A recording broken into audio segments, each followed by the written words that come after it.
সকালবেলার ঘুম ভাঙলো শ্বশুরমশাই ডাকাডাকিতে। ঘুম থেকে উঠে গেটের সামনে গিয়ে দেখি ব্যাগ ভর্তি বাজার নিয়ে দাঁড়িয়ে আছে। খুব সকালবেলা ঘুম থেকে উঠে চলে গিয়েছিল মনে হয় বাজার আনতে। আমরা ঘুমেছিলাম বলে আর আমাদেরকে ডাক দেনি। যাওয়ার সময় গেট তালা দিয়ে গিয়েছিল আর এখন বাজার নিয়ে এসে ডাকাডাকি করতে। এখন উঠলাম ঘুম থেকে উঠে দৌড় দিয়ে তো চলে গেলাম গেটে। দেখো চুলগুলো এলোমেলো হয়ে আছে, চুলগুলো ঠিকঠাক করারও সময় পাই নাই।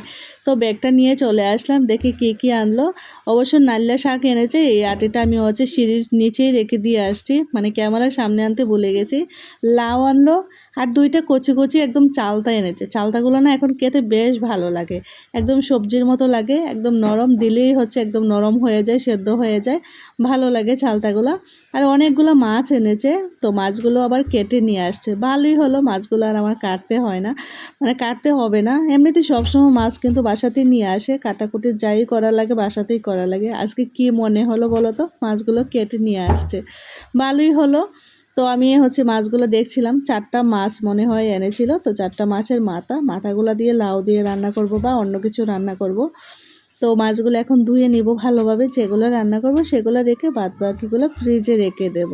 মাছগুলো মনে হচ্ছে বড় বড় ফ্রিজে, এত বড় বড় ফ্রিজ আমার বাচ্চারাও খেতে চায় না। আমার মেয়ে তো একদমই মাছ খেতে চায় না, আর আমিও তেমন একটা পছন্দ করি না, আমার শ্বশুরও খায় না। তো দেখা যায় বড় মাছ আনলে না ফ্রিজের মধ্যে এরকম ঘোরাঘুরিই খায়। আমার ছেলে অবশ্য পছন্দ করে, আর কেউই বড় মাছ তেমন একটা পছন্দ করে না। তো চালতা দিয়ে আমাকে বলে গিয়েছে যে চালতা দিয়ে যেন মাছটা রান্না করি। তো চালতা দিয়ে আমার শ্বশুরের জন্য রান্না করব। ওই তরকারিটা আমরা খেতে পারবো না, কেন বলো তো? কারণ ওই তরকারিগুলোতে লবণ কম থাকবে, তারপর মরিচ কম থাকবে, একদম পাতলা, মশলা একদম কম দিয়ে রান্না করতে হয়। তো যাই হোক, ওইটা আমার শ্বশুরের জন্য রান্না করব চালতা দিয়ে।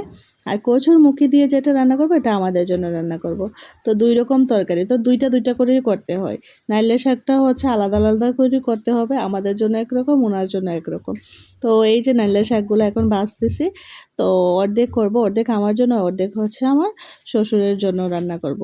আমাদের জন্য যেগুলো করব এগুলো বড়া করব, ভালো করে পেঁয়াজ কাঁচামরিচ দিয়ে ভালো করে মুচমুচে করে বড়া করব। আর আমার শ্বশুরগুলো এমনি অল্প একটু তেল দিয়ে জাস্ট কড়াইতে দিব, আর একদম মানে অনেক সময় নিয়ে টানিয়ে রাখবো। তো রান্নাটা আর দেখাতে পারে নাই, বড় হয়ে যাবে ভিডিওটা, তার জন্য রান্না করার পরে ভিডিওটা দিয়ে দিচ্ছি। এই যে আমাদের বড়াগুলা দেখাচ্ছি, প্রথমে একদম মুচমুচে, শুধুমাত্র এই বড়া দিয়ে আমি এক থাল ভাত খেয়ে নিতে পারবো। আমার এরকম ভালো লাগে, যে কোনো পাতার বড়া ভাজি এগুলো আমার ভীষণ ভালো লাগে। আর দেখো কি মুচমুচে হয়েছে। আর এই যে আমার শ্বশুরের জন্য রান্না করেছিলাম চালতা দিয়ে মাছের ঝোল, আর এদিকে কচির মুখি দিয়ে মাছ দিয়ে আমাদের জন্য। আর কি রান্না করেছি ভুলে গেছি, ও আচ্ছা, এটা আগের দিনের মাংসর ঝোল আর কি। আর এটা আমার শ্বশুরের জন্য, বললাম না আলাদা আলাদা করে করতে হয়। ওইটাতে অল্প মানে তেল দিয়ে, অল্প লবণ দিয়ে জাস্ট এমনি অনেকটা সময় ধরে টানিয়ে নিয়েছি। তো আজকে এ পর্যন্তই, সবাই ভালো থেকো, সুস্থ থেকো, টাটা।